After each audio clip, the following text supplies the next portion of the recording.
Welcome everybody to a broadcast of the Global Speedrun Association Super Mario Bros. Any Percent Tournament. I'm the Haxer, and I will be doing commentary today. And for the pre-race interviews, I'm joined by our two runners, JeremyMKW and Xeroxfiend. Let's go. Hey, what's up?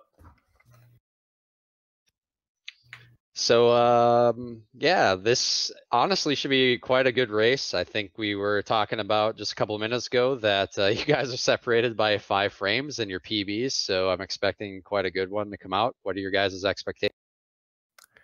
Yeah, I think it'll be a good race as well. Jeremy's a really talented runner, and in your PBs, so I don't know. I might stick with fire. I haven't really decided, your but guys' expectations. hopefully it'll be consistent enough. But yeah.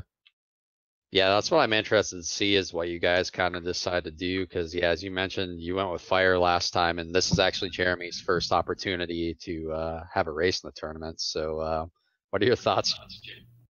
Well, I'm a little concerned because I'm doing pretty risky things, I would say. But I think the time save probably makes it worth it. Yeah, it's really going to come down to when you're doing those risky things, whether or not you hit them, right? Because if you hit them, you know, you're probably going to win. That's going to be great. But Yep. so Risk awesome. reward. Exactly. Are we going to see anything different? Is there anything that you've decided to change, Xeroxfiend? I know, you know, even if you do go fire, maybe there's something you didn't do as aggressive. I think when I go fire, it'll be basically the same strats that I did in the first round, but I don't know. Depending on how it goes, I might switch to small only for a race or two. I'm gonna have to wait and see. All right, sounds good. So yeah, looking at the bracket here, you guys get to play, lucky you, the winner of Cosmic and then the winner of Minor Tyler and Skyhoppers. What are your thoughts about, first of all, who would you rather see? And then what are your thoughts about how that? Yeah, I've been pretty close to being matched up with Cosmic in a number of tournaments, and I've always just barely missed out on that chance. So I think that would be pretty sick. I mean, I would probably get completely killed, but I think it'd be fun to race against Cosmic for sure. And how about you, Jeremy? Well, so I think Cosmic is pretty notorious for being very talented and very consistent with very difficult things. So, chances of me playing someone like him and winning are quite low, but it'd be fun. Well, it's kind of the great thing about any percent, right? Really anything can happen. I know we do best in 9, so there's going to be less variance just because number of games, but you know, you only need 5. Yep. So yeah, I'd be interested to see, you know, how that goes actually. You know, if you want to be the best, you got to beat the best, I guess. Yeah, it should be fun, man. Either way. So let's see, any other thoughts you guys want to add? Anything before we get started? Nothing for me. Just good luck, Jeremy. Yep, good luck to you. See you on the other side. Yeah, sounds great, guys. Good luck to both of you. I look forward to watching this, and I think it's going to be a really good one, and hopefully our viewers enjoy it. Sounds good. Thanks, man.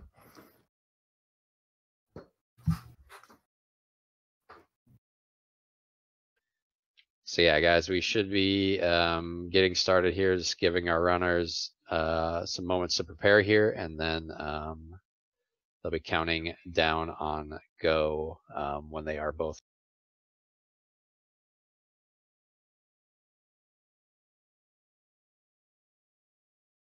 Down on.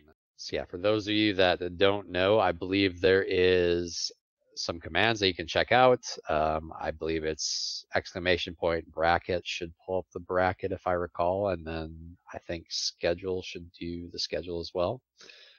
Looks like the countdown started here, and both our runners should be going at any second now.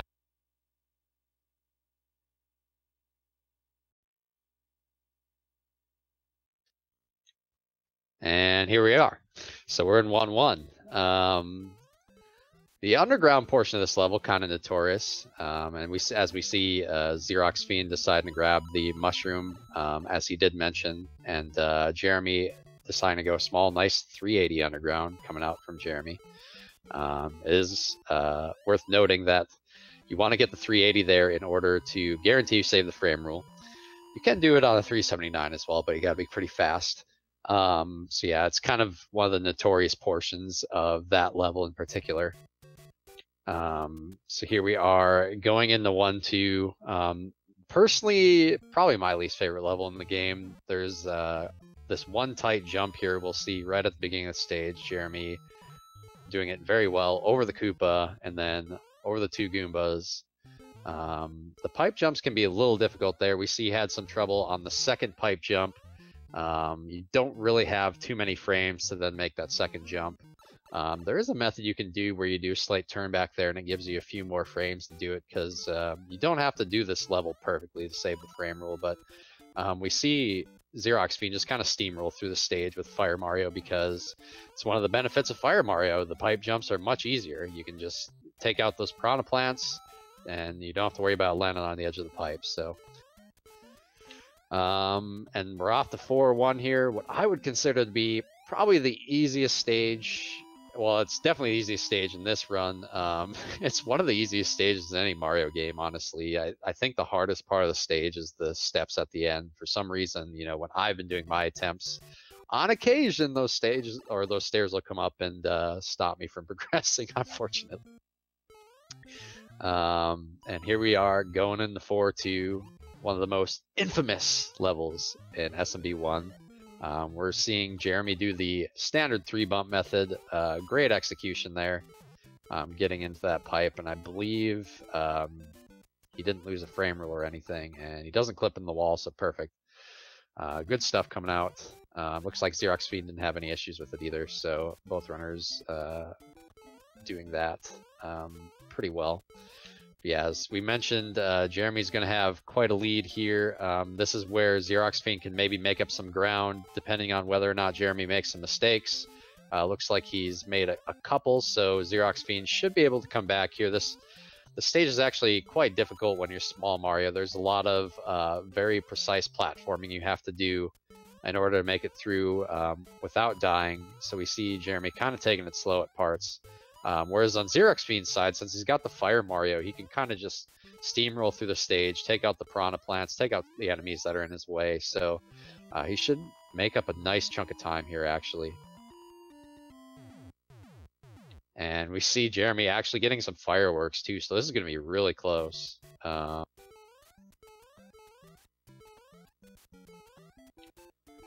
we're off to 8-2. It'll be interesting to see if Jeremy decides to do the pipe jump, because it's kind of difficult, especially when you're just starting out on this one. It's not the easiest. So yeah, he just kind of takes it safe there, waits for the piranha plant. I don't think Xeroxfiend will gain too much time back on him here, just because he decides to take that little safe too. This one should be fairly close. So this stage can really decide this run. So the nice thing about having Fire Mario is, you know, it allows you to be able to take a hit on these Hammer Bros if you get some, you know, pretty bad Hammer Bro patterns. But pretty fortunate there to get the upper bros, and then he seems to know what he's doing here in terms of the bro patterns. So looks like this shouldn't be too big of an issue for him here. No, makes it through just fine. So yeah, as we see on Xeroxfiend's screen, he can just kind of take out these Hammer Bros. Doesn't have to worry about them too much. And we actually see the 2 runners bump on that last stair there. That's intentional. You want to get a 242 to avoid getting fireworks, because as before mentioned, you lose some time when you get fireworks. So we've got Jeremy starting off 8-4 here first. We'll see. I'm guessing he's going to go for the 2-frame wall jump, unless I missed my guess. Yep, there it is. Looks like I think both runners are probably going to do the same thing, and sure enough, That's a really good turnaround room, actually, from Jeremy there. Great stuff coming out from him.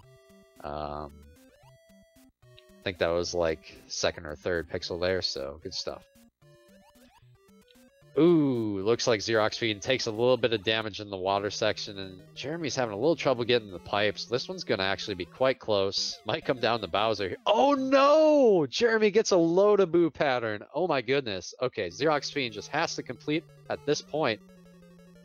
Oh my goodness, that Bowser gave him a little trouble. So we have Xeroxfiend taking the first race here with a 5:12. Just nice run coming out from him. Just very steady. Took that unfortunate damage, but you know, you got a good Potaboo pattern. So unfortunately, you know, oh man, and now Jeremy gets the cheap treatment here. So unfortunate part of not having that upgrade, as I mentioned before, is, you know, sometimes this RNG stuff makes it so you're not able to take these hits. And we saw that come out in 2 instances here for Jeremy. I think he's going to be able to finish it up here.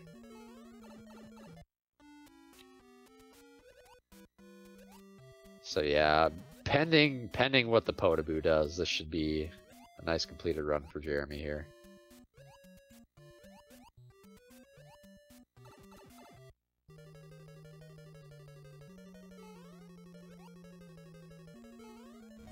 So yeah, he's deciding to wait that one out this time. So, and he finishes. It's about a 6:26, I think. So, honestly, both runners had really good runs there. Jeremy was 2 Bowser faster, just unfortunate RNG at the end there. But we probably aren't going to see that every race, you know. So if he keeps really running at that rate, we should see quite a few games here for both of these guys. My guess here is that we'll be getting started shortly. When both runners are ready here, we should be coming out with game 2.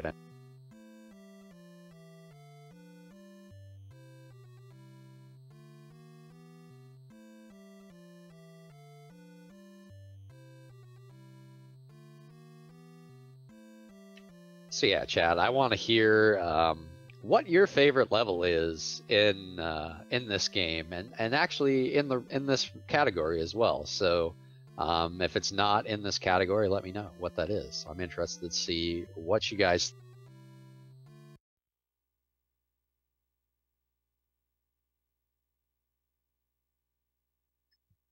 And looks like both of our runners are readied up here, and we're just waiting for the countdown, and then we will begin our second race with Xeroxfiend up 1-0.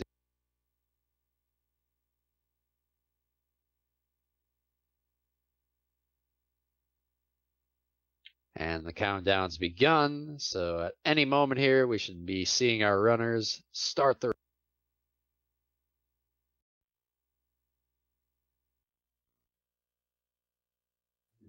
And here they are, they're off again. So back to 1-1. Looks like Xeroxfiend is not going to change what ain't broke. He's had a lot of success with the Fire Mario strats thus far in the tournament, so hasn't actually dropped a game yet. So I see he's going to continue with that, and I don't blame him, because as mentioned, you know, until you get beaten, it kind of makes sense to keep doing what you're doing. So. So as mentioned, you know, grabbing that upgrade is going to lose him a little bit of time. So we're not going to really see that upgrade start to pay off until World 8, in particular 8-1. He should be able to get some time, depending on how well Jeremy does the stage. Another really good 1-2 coming out from Jeremy here. Actually, it's pretty much identical. He missed that one jump again. It generally loses, I think it was 2 frame rules, if I remember right, because I've done that same thing before, but it kind of depends on how fast you recover too. You could lose an extra one. And yep, both runners back to the easiest stage, in my opinion, in the game. the most useless Lakitu in the entire game as well. Laying down his Spinies here that have no chance whatsoever of damaging our players. And we actually see Jeremy attempt to go for a flagpole glitch there. So he actually sacrifices a couple frame rules going for that as well. Not flame rules, frame rules. Sorry for the English, guys. So yeah, we have Jeremy entering 4-2 here, again with a lead. See how this 3-bump method goes. No problem for him. I mean, he really is making that look quite easy. Really good stuff coming out from him.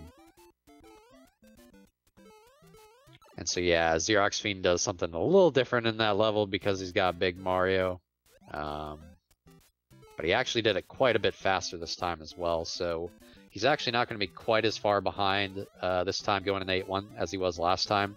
That and Jeremy's execution hasn't been quite as good, but Jeremy's still got the lead. It's still really his race to lose from this point, I think. But yeah, it all comes down to some of those RNG elements like we saw the last run, so it'd be interesting to see what happens here.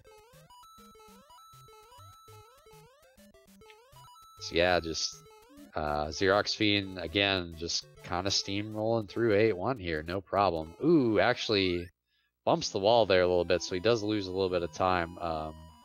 That is pretty atypical for him, I'd say. No fireworks this time for Jeremy, so that's actually quite a decent time save for him.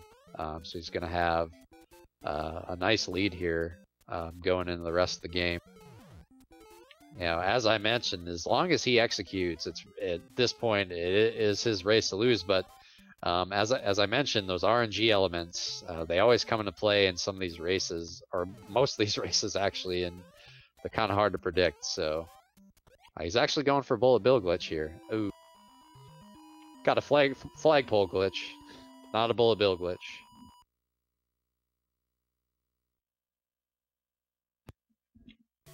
So yeah, looks like he's a couple seconds ahead. Rough. So yeah, he gets one of those lower bro patterns. Not what you like to see, but with his experiences, he is a low 458 runner. Not a big deal. And then pretty generous bro pattern there for Xeroxfiend. So rubbing the stair again. Making sure to avoid those fireworks. Both runners here rubbing the stair, avoiding the fireworks. So once again, it's going to come down to this 8-4, and you know, it's really important for them to hit that 2-frame pipe jump, as well as for the fish to not come to play and take out Jeremy here. He's hoping for some redemption here, I'm guessing.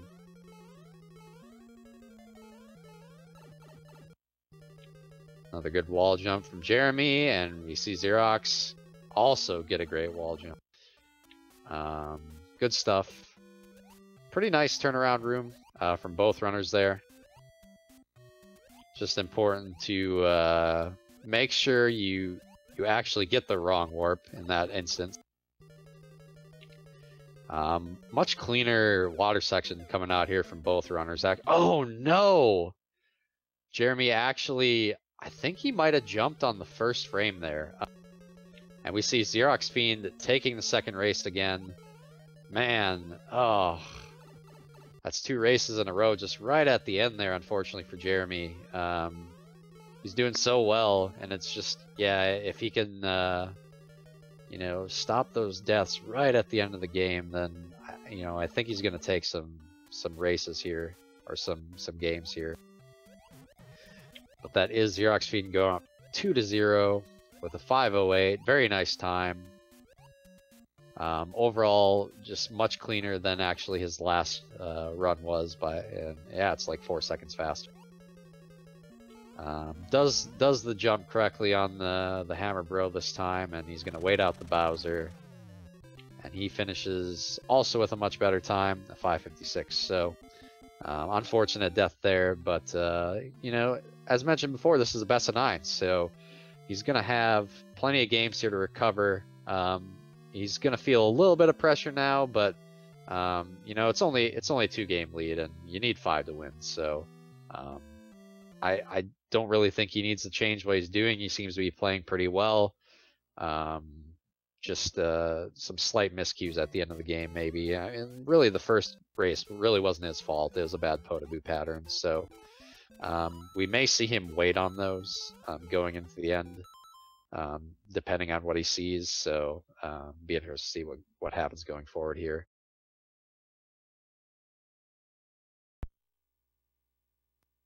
So yeah, we should be getting started here with race 3 again. Both runners are readied up, and the countdown is now finished. So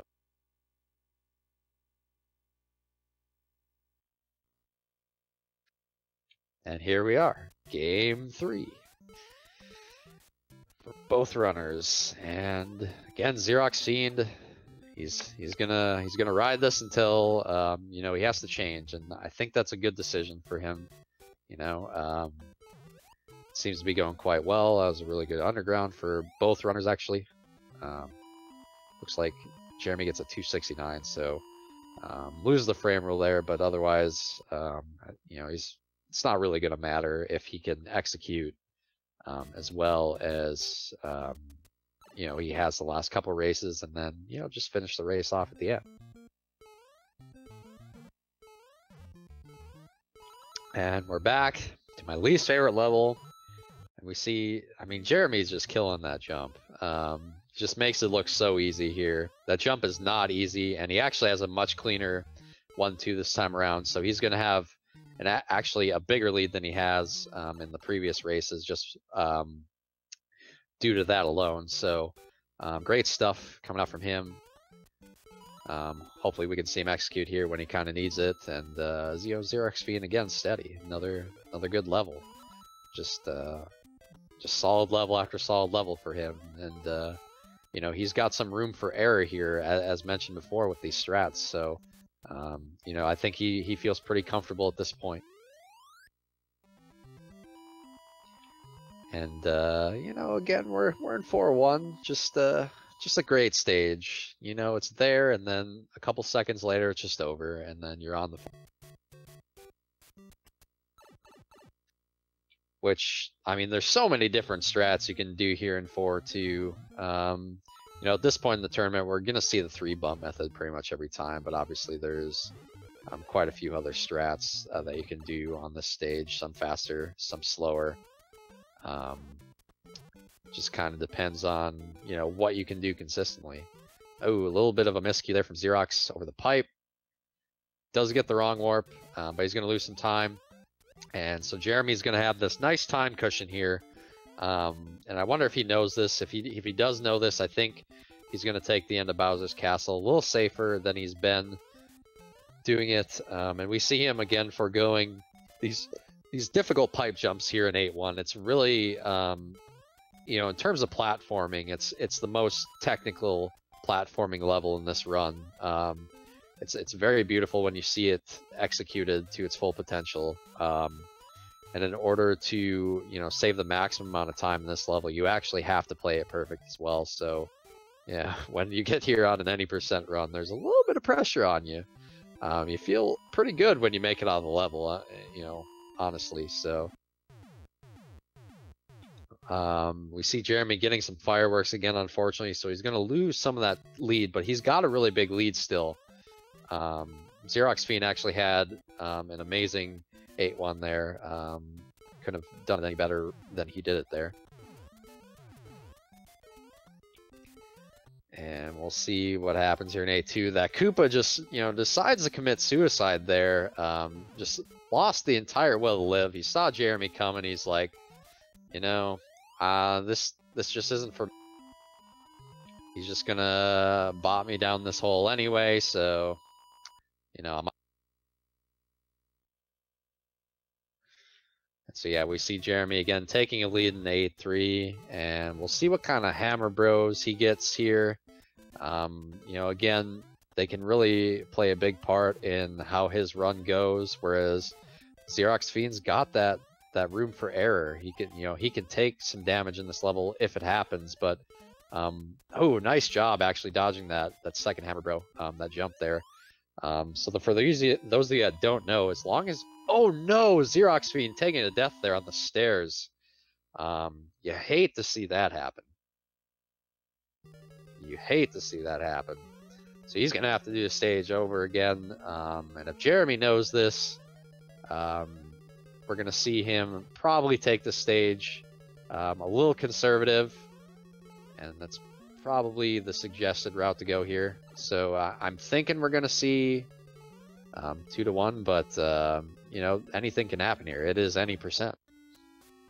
It's kind of the way this category goes. You know, RNG can come out at any time, and or you know, just a slight missed input or something. Like, oh my goodness, I can't believe I just jinxed him there. Speaking of missed inputs, he definitely didn't mean to swim there. So actually, Xeroxfiend takes the lead. Now things are going to be very interesting from this point. Both runners with a death. Xeroxfiend gets the 2-framer. Good stuff.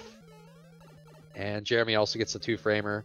So we'll see what kind of patterns they get at the end here. I've seen Xeroxfiend in this situation before. He tends to wait out the Potaboo and the Bowser just to ensure that he's able to finish the run. So be interested to see if they know where the other runner's at this point and what they decide to do.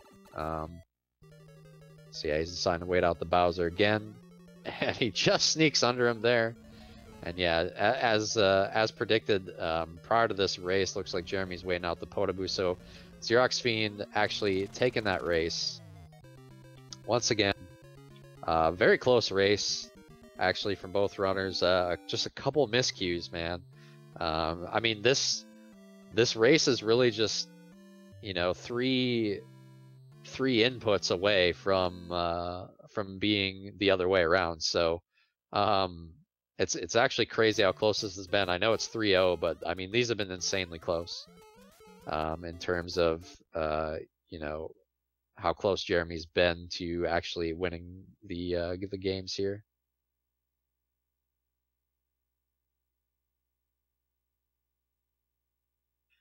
So yeah, we should be getting started here at any point. Whenever the runners are ready again.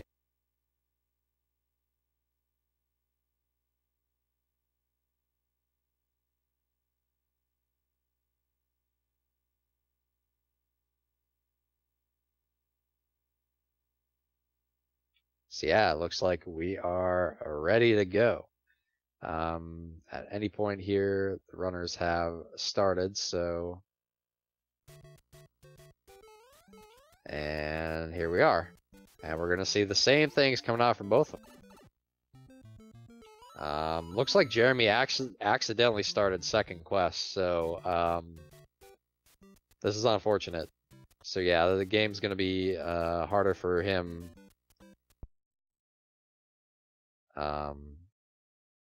I think it'll be interesting to see what they do here. Whether we're going to get a reset or not. We're waiting to confirm on a agreed reset here. It looks like Jeremy has reset his game.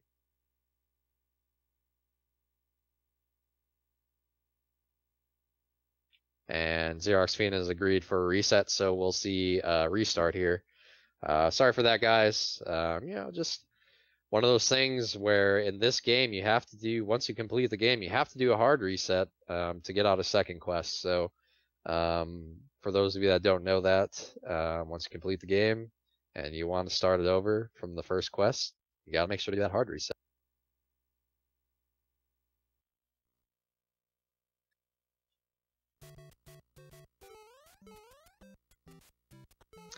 So yeah, we'll see them get started here in just a second. And oh, actually, they're actually already going. I, for some reason, thought that was the start screen. I looked down for a moment.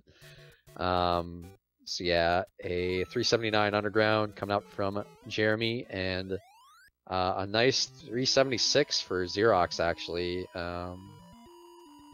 Which is pretty good for fire. So again, we're gonna see Jeremy with this nice cushion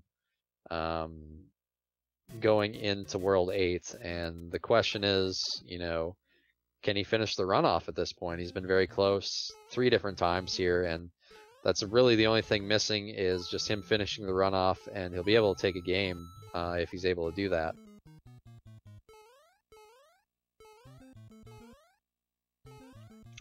So yeah, again, a very clean 1-2 coming out from Jeremy, and Xeroxfiend just taking out all the obstacles in his path with fire. You know, he's having a great time. He's Fire Mario. He's just bounding through the level, no problem. Killing enemies left and right. Nothing can stop him. And we see some coins being grabbed here. Some nice swag coins. Not all the swag coins, I should mention, though. That's just a shame. You know, you need those swag coins for good luck. And we see Jeremy actually go for another flagpole glitch here in 4-1. Unfortunately, does not get it. It's going to lose in a couple frame rules, but again, he's got a pretty nice lead.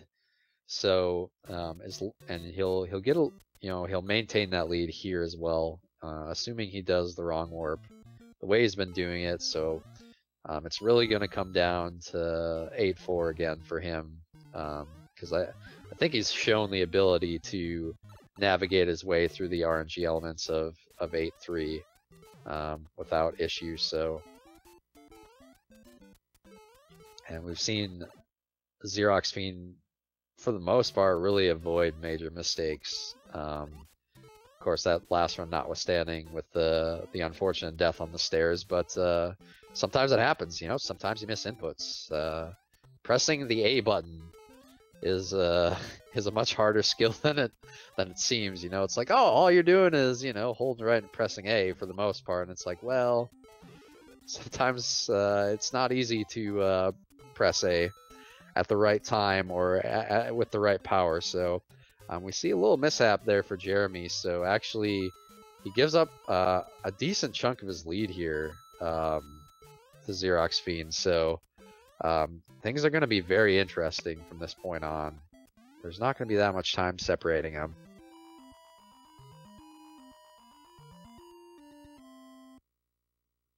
And he doesn't get fireworks, so he's still got a lead here. Looks like, I don't know, a second or two. I didn't look at the exact time. It's enough time for him to, you know, really be in control of this race. But again, those RNG elements, and he decides to grab an upgrade here, so they are like perfectly synced right now. Yeah, it's like, oh, and he takes some damage, and he's disappeared from the screen for me. So actually, Xeroxfiend takes the lead there. That's huge. So yeah, it's at this point for him, you know, it's kind of his race to lose if he plays some mistake-free Mario. But you know, we could see a repeat of last time.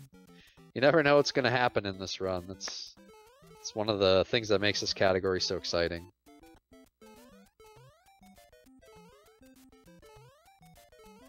So yeah, some pretty good bro patterns there.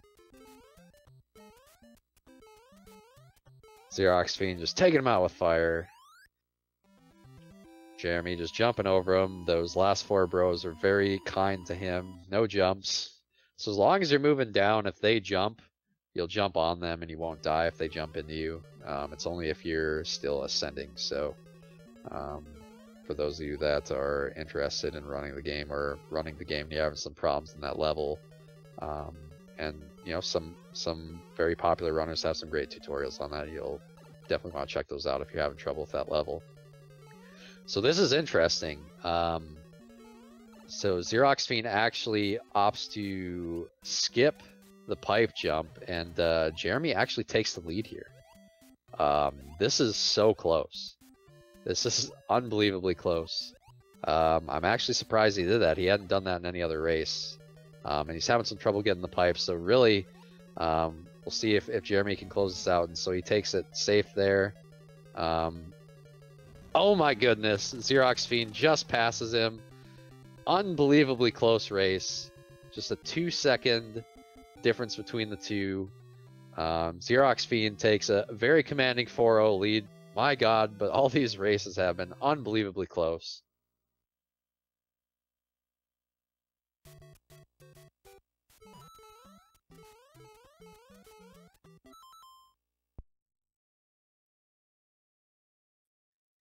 That's the best race I've seen thus far. Yeah, I mean, really, just back and forth there, kind of in World 8. I'm excited to see, you know, this next game here. I'm pulling for Jeremy to pull one out here, at least one. You know, he's been so dang close the entire time. But you know, it's a best of 9, so it really could be his time now. If he plays some mistake-free Mario, you know, he's pretty much winning all these games. So he's just really gotta just limit some of those major run mistakes that are happening in World 8. And you know, he did that time. I think he was a little too tentative maybe at the end. But we'll see what happens this time around. Looks like Xeroxfiend actually opting to go small Mario this time, so a nice change of pace here. We're going to see the runners synced up here for a while, I think.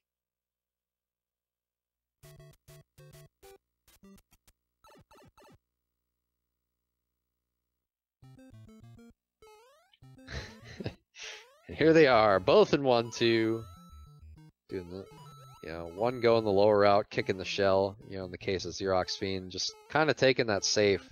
So Jeremy's going to take a nice lead here. So I'll be interested to see how this works out for Xeroxfiend. I'm a little surprised he changed strategy there. I think maybe he felt like, you know, Jeremy was getting really close, so you know, maybe for this last one he just needs that little extra time to just kind of sneak out of here with a 5-0. Doesn't want to continue this any longer than he has to, and that might be the right strategy to go. So, but he is a little bit behind here. So we'll see. We'll see what happens. As expected, nothing lost in 4-1 there.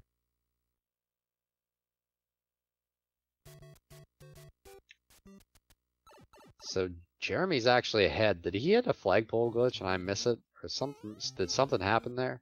Oh wait, no, he was ahead. That's right. I don't know why I thought Xeroxfiend was ahead. No. Yeah, he had the little bit of a mishap there in 1-2, as well as a little slower strat. So both runners actually executing a very good wrong warp there. We'll see if and we get the sticky wall coming out for Jeremy, so he's going to lose a frame rule there. This race is very close now. Yeah, it looks like maybe a couple frame rules separate them.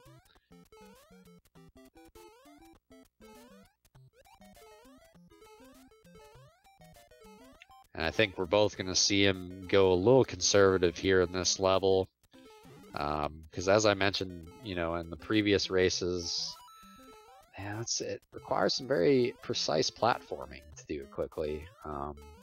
And while that particular jump right there, many consider to be the easiest pipe jump in the game, it's still a risk. You know, you get to this point, especially, it's hard to explain to you what race nerves do, but they do make a difference. For those of you that haven't been in a race before, trying to do a game quickly, they do matter. They do affect how well you can actually play the game. So sometimes you just jump a little too big, or you don't jump enough, or you jump at the wrong time because you're nervous. So it's not always a bad strategy to play things safe. Because, you know, especially, ooh, Jeremy with a nice pipe jump there. He's got a nice lead built here. Really great 8-2 actually. Just a beautiful 8-2 from Jeremy. That jump is not easy. You know, especially if you're a newer runner, it's one of the harder things to learn in the run. And he just executed that.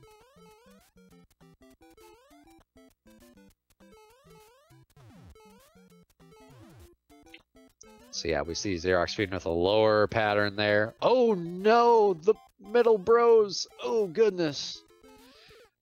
All right, Jeremy. Oh no, he takes a death on that jumping bro. And so now we see Xeroxfiend making it through the left. Really great 8-3 from him, being that he hasn't done small Mario strats at all. throughout the tournament. So it's really, oh no, the bro landing on top of Jeremy again. He definitely does not want a game over here because, if Xeroxfiend takes a death in 8-4 here, it can get very interesting. So yeah, he misses the wall jump there.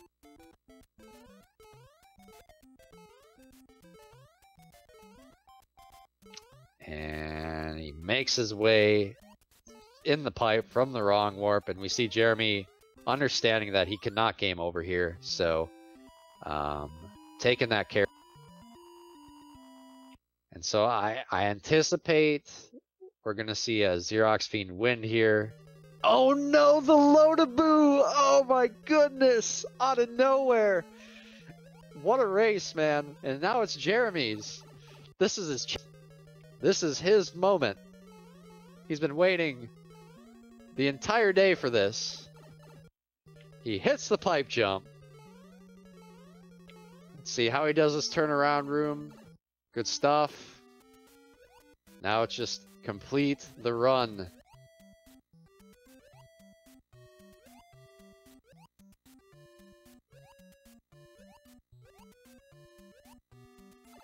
And yeah, he's playing it safe here with these fire bars. He knows he does not want to take a death here.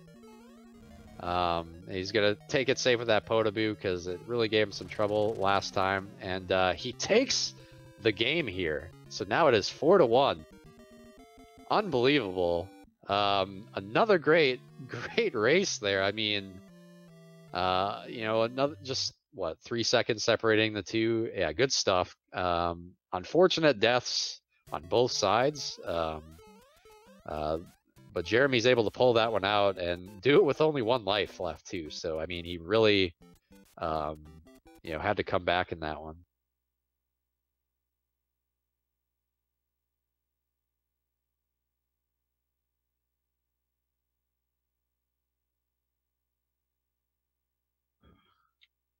These races are really starting to heat up here, guys. Don't go anywhere. Anything can happen. It's best of 9. Xeroxfiend still has to take a game. So,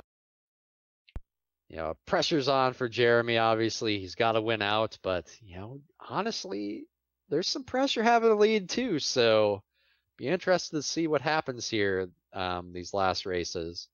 Looks like both runners are readied up, and we should be starting any second here on the 6th race. Xeroxfiend up 4-1. And we see Xeroxfiend going back to the big Mario strats. I think that's smart. I think he feels like, especially once he found out the results of the last race, that he probably feels like he kind of made a mistake. They're switching it up. He definitely would have won that last one, I think, had he stuck with it. But, it's kind of the window Jeremy needed here. So I'm interested to see how this race shakes up. Maybe that win will give Jeremy the confidence he needs to maybe string together some wins here. And we're back in 1-2. I mean, oh no, taking a death on the Goomba there. I was just thinking about how he's really played this stage so well today. And that's really the only mistake he's made here. And this jump is not easy. And, he feels probably pretty bad about that one just because, I mean, he even tried to slow down there to make sure he didn't take damage. So Xeroxfiend taking the lead here. It's worth mentioning he actually did take some damage in that level himself, so he's going to have to re-grab his upgrades and continue on. So we see Jeremy taking a lead here. And, after 4-2, he should have a decent lead. So depending on how well he executes the next stages, again, it's going to come down to, is he able to complete the rest of the game without taking a death? And he goes for the flagpole glitch there. Unfortunately, he's going to lose his lead here. I think they're going to be about even. Yeah, actually, Xeroxfiend's slightly ahead, it looks like. Maybe a frame rule difference.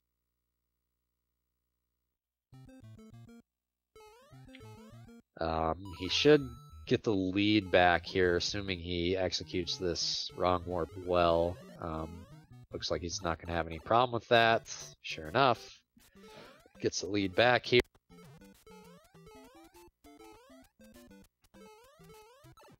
Doesn't get sticky walled this time. So yeah, he's got maybe a couple frame rule lead.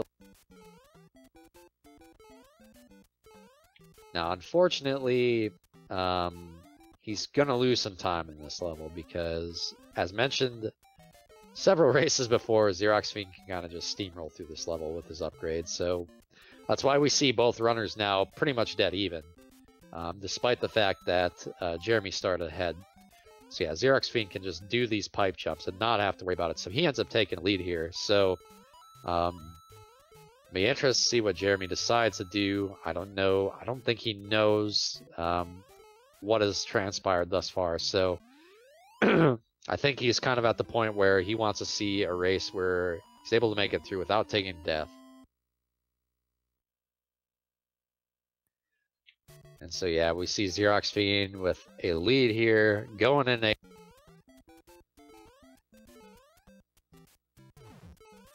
But you know, I feel like, didn't this happen last race, guys? Didn't we see this last race?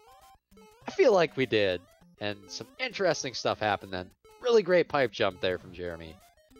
Really good stuff. He actually evens this up with that. So it's gonna come down to straight execution here, it looks like. Okay, it looks like he's a frame rule behind. But I mean, yeah, that's nothing. Anything can happen here. So basically, if Xeroxfiend takes damage, oh no, he gets a really bad bro pattern there. See, that's one of the problems with this level. When you're in these races and you're probably taking some stuff safer than you normally would, stuff like that happens just because you're not familiar with the frame rules. And you know, normally when he does his runs, he's gonna know exactly what these bros do, depending on, you know, how far ahead or behind his PB is. But in races like this, unfortunately, he's not gonna have it. So again, it's Xeroxfiend's to lose. We'll see if he can close this one out.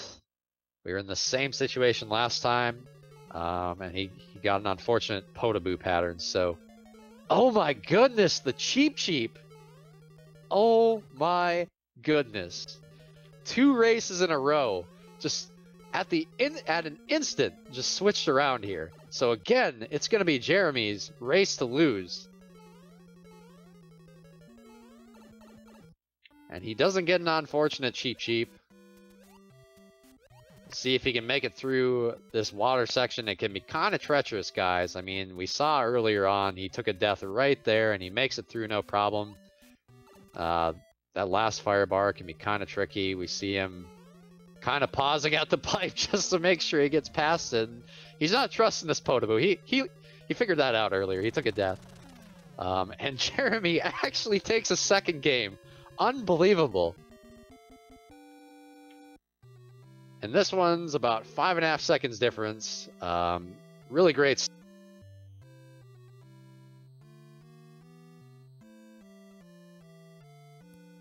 I mean, guys, this is great. Don't go anywhere. I'm telling you, tell your friends. I mean, this is amazing right now. I'm having a blast watching this. You know, anything can happen right now, and I love it.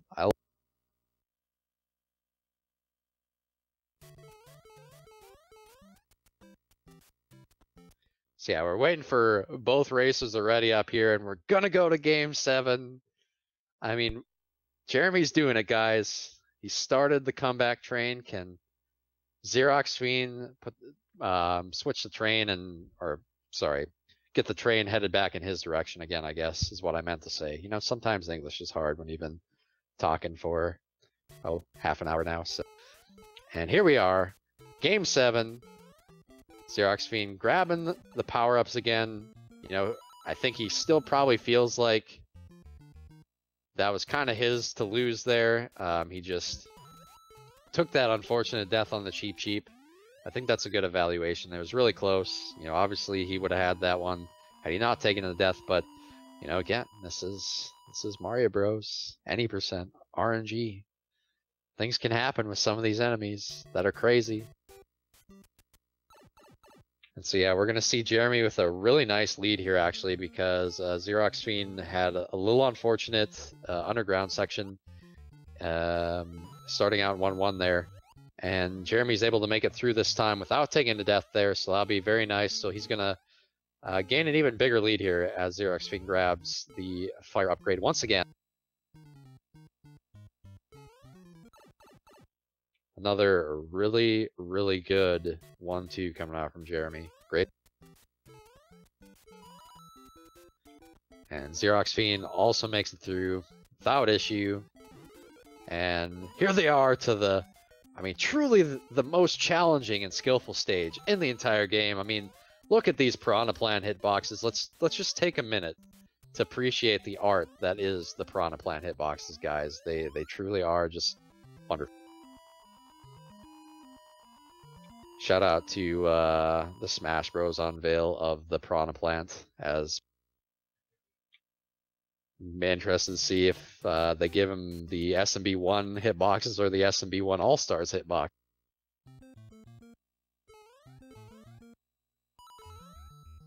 Alrighty, so we're back in 4-2 here for both runners. Oh, he misses the elevator there, but he's got a nice backup with the pipe. He's able to get the wrong warp. He's still got a nice lead here. Oh, Xeroxfiend bumps in that pipe, unfortunately, so really didn't lose any time there, you know, compared to Xeroxfiend on Jeremy's side. But, you know, as mentioned before, Xeroxfiend is going to be able to gain some time back on this stage. This one's going to be close again. It's going to come down to, you know, is someone going to take a death again? Or are both runners going to take a death again and one just takes it at a worse spot? So yeah, we'll see what happens here. Obviously, you know, probably the worst place to die in the run is late in 8-4, just because that stage is so long. And we've seen that a couple times here where, you know, the one game where Jeremy took 2 deaths and Xeroxfiend only took 1, but his was so far into 8-4 that it still turned the game in Jeremy's favor, and he ended up winning. So, you know, obviously you don't want to die, but you also don't want to die in spots that are going to lose you a maximum amount of time. So, and we see both runners here in 8-2 making through that staircase, no problem. It's actually a little harder to do that staircase as Big Mario, right? Because you got to do those duck jumps. And again, I mean, Jeremy is absolutely killing that pipe jump. I think that's 3 races in a row he's nailed it. So, really good stuff coming out from him. Again with the 340. That's the dream right there on 8-2 here. So he's going to have an even bigger lead here going into the end of the game. So again, you know, it's one runner's race to lose, but as we've seen in these previous games, anything can happen in these last 2 levels. I mean, we don't know what these bros are going to do because we're not sure what frame rule he's on here. Oh my goodness. And so that pattern with that bro that's happened sometimes, the only way you can get past him is by ducking or going under the hammer. So you let him throw the hammer. So when you see that bro throw the hammer, you got to go under it and jump above him. So we actually see Xeroxfiend taking the lead again into 8-4. Jeremy, unfortunately, taking another death in 8-3. So, you know, he knows at this point he cannot game over. So he's got to, yeah, this is smart. He's got to grab the upgrade. Because really anything can happen. I mean, look at how that already is paying off for him. That would have been a game over otherwise. So, really good stuff. Really great decision. And we see Xeroxfiend kind of steamrolling his way through 8-4 here. Again, it is his race to loot. Oh, he takes some damage! Oh my goodness. Now it gets interesting again. It gets so interesting again. What's going to happen here? Can he finish this one off? Good Podoboo pattern. I think he's going to do it here. Oh my goodness, Bowser getting in a little bit of trouble, but he's able to finish it off, get the 5th game win. Another really close one here. Some unfortunate deaths for Jeremy in 8-3. End up costing him this one, but you know, this really entertaining set of games here from both these runners. It was really wonderful to watch. Most of these were so unbelievably close going into these last 2 levels. So I think they were all like, you know, a few seconds away going in these last levels. So you know, give them a hand, guys. Make sure to throw these guys a follow as well. You know, if you like SMB1 speedruns, these are 2 of the best. So we'll see. Unfortunately, we do not have time for a post-race interview. So for those of you that don't know, next coming up on this channel is the Celeste Any Percent tournament match between TGH_SR and Deluque.